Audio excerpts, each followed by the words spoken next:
देख रहे हैं भोले राम और मैं हूं काजल। संडे स्पेशल में आप सभी का स्वागत है। आज की सबसे पहली बड़ी खबर है कि छत्तीसगढ़ के अलग अलग कोनों से ये खबर आ रही है कि व्हाट्सएप का अकाउंट बैन हो गया है। आखिर क्या है पूरा माजरा, बैन क्यों हो रहा है अकाउंट, देखते हैं इस पूरी रिपोर्ट में। व्हाट्सएप लोगों के अकाउंट्स को लगातार बैन किए जा रहा है। इसकी वजह है कि अगर आपने एक मैसेज को बार बार किसी को फॉरवर्ड किया है तो व्हाट्सएप आपका अकाउंट बैन कर सकता है। इसके साथ ही अगर आप व्हाट्सएप की जगह जीबी व्हाट्सएप या दूसरे व्हाट्सएप्स को आप इंस्टॉल करके चला रहे हैं तो एक ये भी वजह है कि आपका व्हाट्सएप अकाउंट बैन हो सकता है। बैन में भी दो तरीके के बैन व्हाट्सएप कर रहा है, एक टेम्पररी बैन और एक परमानेंट बैन। टेम्पररी बैन में आपका अकाउंट फिर से रिकवर किया जा सकता है, लेकिन परमानेंट बैन में आपका अकाउंट फिर से रिकवर नहीं हो सकता। इसलिए सावधान हो जाइए और सावधानी से व्हाट्सएप का इस्तेमाल कीजिए। एक आंकड़ों के हिसाब से भारत में लगभग 90,000 लोगों का व्हाट्सएप अकाउंट टेम्पररी बैन किया जा चुका है। साल 2023 का आगाज हो चुका है और छत्तीसगढ़िया ओलंपिक का भी आगाज हो चुका है। मुख्यमंत्री भूपेश बघेल ने छत्तीसगढ़िया ओलंपिक्स को हरी झंडी दिखाकर उसका शुभारंभ किया है। आइए देखते हैं ये पूरी रिपोर्ट। मुख्यमंत्री भूपेश बघेल छत्तीसगढ़ के पारंपरिक खेलों को बढ़ावा देने के लिए हर साल छत्तीसगढ़िया ओलंपिक का आयोजन करते हैं। मुख्यमंत्री राजधानी रायपुर के बलबीर सिंह जुनेजा स्टेडियम में छत्तीसगढ़िया ओलंपिक की राज्य स्तरीय स्पर्धाओं के उद्घाटन समारोह को संबोधित करते हुए कहे कि छत्तीसगढ़िया ओलंपिक की क्लस्टर, ब्लॉक, जिला और संभाग में राज्य स्तर की स्पर्धाओं में प्रथम, द्वितीय और तृतीय स्थान पर आने वाले प्रतिभागियों को पुरस्कार राशि प्रदान करने की उन्होंने घोषणा की है। मुख्यमंत्री ने टॉस कर छत्तीसगढ़िया ओलंपिक की राज्य स्तरीय कबड्डी खेल की प्रतियोगिता की शुरुआत की। छत्तीसगढ़िया ओलंपिक में इस बार 14 नए खेलों को शामिल किया गया है। इस राज्य स्तरीय आयोजन में प्रदेश के सभी जिलों के लगभग 1900 प्रतिभागी शामिल हो रहे हैं। ये स्पर्धाएं 10 जनवरी 2023 तक चलेगी।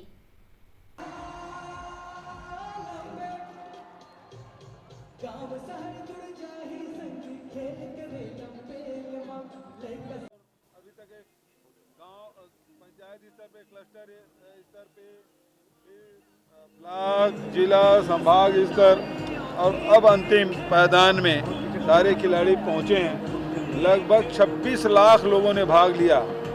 इसका अर्थ यह है कि लगभग 10% लोगों ने खेल में भाग लिया और उससे कई गुना ज़्यादा खेल प्रेमी लोग मैदान में देखने आए।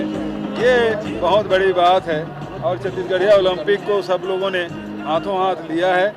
और मैंने आज घोषणा की है कि जो क्लस्टर लेवल में ब्लॉक, जिला, संभाग और प्रदेश स्तरीय प्रथम, द्वितीय, तृतीय स्थान जो प्राप्त करेंगे आने वाले खिलाड़ियों को पुरस्कार की घोषणा मैंने की थी।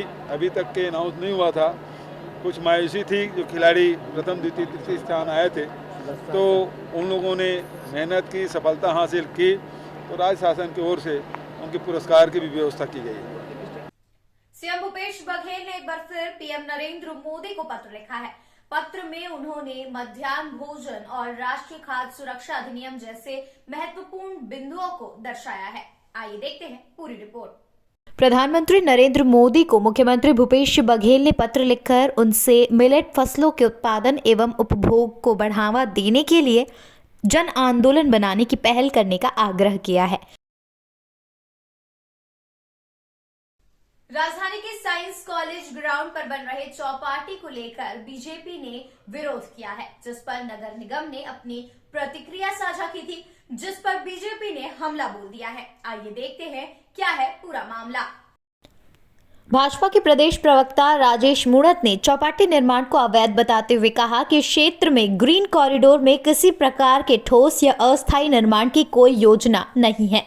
उन्होंने रायपुर नगर निगम के महापौर एजाज ढेबर के बयानों पर टिप्पणी करते हुए कहा कि आर्किटेक्ट के जिस पत्र के आधार पर यह कहा जा रहा है कि चौपाटी का प्रस्ताव हमने दिया था, ये महज आरोप है, इसके कोई भी सबूत नहीं है। वहीं मूणत ने यह भी कहा कि ऐसी कई नीतियां नगर निगम में दबी पड़ी है जिन पर काम चालू नहीं कर पाए हैं।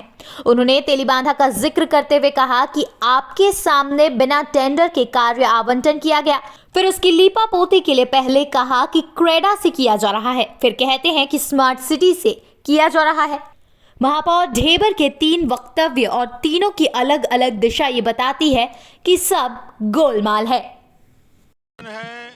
छत्तीसगढ़ के युवकों को, रायपुर के युवकों को सरकार के अवैध काम के विरोध में, और जिस प्रकार ये चौपाटी का न आवास परवण की मंजूरी है, न सरकार के अवैध रूप से मास्टर प्लान में कहीं इसका जिक्र किया गया है, ऐसे अवैध निर्माण कार्य के विरोध में माननीय राजेश मूणत जी और भारतीय जनता पार्टी के वरिष्ठ कार्यकर्ता यदि अनिश्चितकालीन धरने में बैठे हैं, ये बिल्कुल जायज़ मांग है। ये एजुकेशन हब है, यहाँ नालंदा का परिसर है, यहाँ लाइब्रेरी है, यहाँ साइंस कॉलेज है, यहाँ ऑडिटोरियम है, स्टेडियम है, यहाँ पे संस्कृत महाविद्यालय है, शिशु मंदिर है, ये पवित्र परिसर है। इसको इस प्रकार के चौपाटी बना के नशाखोरी का अड्डा ना बनाएं। यह माता और बहनें शाम को घूमने निकलती हैं, उसके साथ छेड़खानी की घटनाएं होगी। ये नेशनल हाईवे से लगा हुआ है, कानूनी दृष्टि से भी ये मामला कभी टिकेगा नहीं। ये नेशनल हाईवे से लगे हुए स्थान में आपने 57 मीटर छोड़कर और उसके आगे निर्माण कार्य यदि होता है उसके लिए भी आवास और पर्यावरण विभाग से अनुमति चाहिए, मगर ये गवर्नमेंट ऑफ इंडिया के पैसे का दुरुपयोग कर रहे हैं। ना ये मास्टर प्लान में है, ना इस जगह की कहीं से मंजूरी मिली हुई है। अवैध रूप से निर्माण कार्य के विरोध में मैं उनके समर्थन करने आया हूं। 2023 के विधानसभा चुनाव को लेकर भाजपा अब एक्शन मोड में नजर आ रही है। इसे लेकर राजनांदगांव जिले में भाजपा काफी सक्रिय हो गई है। उन्होंने वहां पर सघन अभियान चलाया, साथ ही वहां पर महत्वपूर्ण बैठक भी की गई। आइए देखते हैं ये पूरी रिपोर्ट। भारतीय जनता पार्टी इस वर्ष के अंत में होने वाले विधानसभा चुनाव की मैदानी तैयारियों में बूथ स्तर तक सक्रिय हो गई है।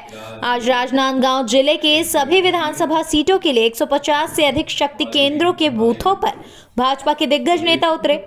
बीजेपी नेताओं ने बूथ स्तर पर बैठक लेकर संगठित रूप से ढांचे को चुनावी तैयारियों के लिए रणनीतिक मार्गदर्शन दिया। बैठक में शक्ति केंद्रों के प्रभारी संयोजक, सह संयोजक, बूथ अध्यक्ष, बूथ समिति सभी से मुलाकात कर आगामी चुनाव के लिए रणनीति बनाने के साथ साथ स्थानीय समस्याओं पर भी चर्चा की गई। आज की इस बैठक में आप सभी का ऐसी ही खबरों के अपडेट्स के लिए जुड़े रहिए भोलेराम.com के साथ और हमारे चैनल को लाइक, शेयर और सब्सक्राइब करना न भूलें।